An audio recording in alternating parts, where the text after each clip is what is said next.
برطانیہ کے مشہور اخبار دی گارڈین نے اپنی ایک خصوصی رپورٹ میں دعویٰ کیا ہے کہ بھارتی حکومت نے 2020 سے لے کر اب تک پاکستانی سرزمین پر 20 افراد کی جان لی ہے۔ دی گارڈین کی رپورٹ کے مطابق پاکستان اور بھارتی خفیہ ایجنٹس سے ہوئی گفتگو اور پاکستانی تفتیش کاروں کی فراہم کردہ دستاویزات سے پتہ چلتا ہے کہ کس طرح بھارت کی غیر ملکی intelligence agency research and analysis wing یعنی را نے 2019 کے بعد سے قومی سلامتی کے نام پر بیرون ملک لوگوں کی زندگیاں ختم کرنا شروع کی۔ دی گارڈین کی رپورٹ کے مطابق بھارتی انٹیلیجنس ایجنسی را کو براہ راست بھارت کے وزیر اعظم نریندر مودی آفس کنٹرول کرتا ہے۔ انٹیلیجنس اہلکاروں سے گفتگو سے ان الزامات کو طاقت ملتی ہے کہ بھارت نے ایک ایسی پالیسی پر عمل درآمد کیا ہے کہ جس کے تحت وہ ایسی شخصیات کو بیرون ملک ٹارگٹ کر رہا ہے کہ جسے وہ بھارت کا دشمن سمجھتا ہے۔ ماضی قریب میں امریکہ اور کینیڈا نے بھارت پر کھلے عام الزام لگایا ہے کہ وہ اختلاف رائے رکھنے والے لوگوں بشمول سکھ لیڈرز کی جان لینے میں ملوث ہے۔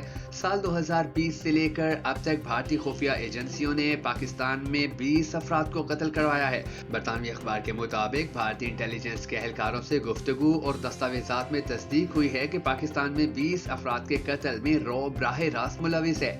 رپورٹ میں پاکستانی تفتیش کاروں کے حوالے سے بتایا گیا ہے کہ ان اموات کی منصوبہ بندی را کے سلیپر سیلز نے کی جو کسی دوسرے ملک سے کام کر رہے تھے۔ 2023 میں ہوئی اموات میں اضافے کی وجہ انہی سیلز کی بڑھتی ہوئی سرگرمیوں کو جاتا ہے۔ ان پر الزام ہے کہ وہ مقامی مجرموں یا غریب پاکستانیوں کو قتل کے لیے لاکھوں روپے ادا کرتے ہیں۔ رپورٹ کے مطابق 2 انڈین انٹیلیجنس افسران نے گارڈین کو بتایا کہ را کی بیرون ملک علیحدگی پسندوں کو ختم کرنے کی پالیسی پر توجہ 2019 کے پلوانہ واقعے کے بعد مرکوز ہوئی جس میں 40 انڈین فوجی نشانہ بن گئے تھے۔ اس کارروائی کی ذمہ داری پاکستانی تنظیم نے قبول کی تھی۔ یہ وہ وقت تھا کہ جب نریندر مودی دوسری مدت کے وزیر اعظم بننے کے لیے الیکشن لڑ رہے تھے۔ ایک انڈین انٹیلیجنس آفیشل نے گارڈین کو بتایا کہ پلوامہ کارروائی کے بعد ہمارے اداروں کی اپروچ تبدیل ہوئی اور فیصلہ ہوا کہ بیرون ملک ان عناصر کو کارروائی کرنے یا خلل پیدا کرنے سے پہلے ٹارگٹ کیا جائے گا کہ جن سے مستقبل میں کوئی بھی خطرہ ہو سکتا ہے۔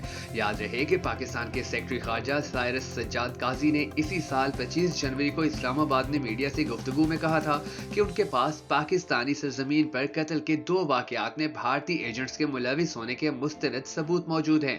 قتل کیے جانے والے دونوں لوگ پاکستانی شہری تھے اور انہیں ایک اجرتی قتل کے نظام کے تحت قتل کیا گیا۔ صرف پاکستان ہی نہیں بلکہ امریکہ اور کینیڈا میں بھی بھارت اسی قسم کی غیر قانونی کارروائیوں میں ملوث ہے۔ امریکہ اور کینیڈا میں ایسی کارروائیوں میں ایک جیسا طریقہ کار استعمال کیا جاتا ہے۔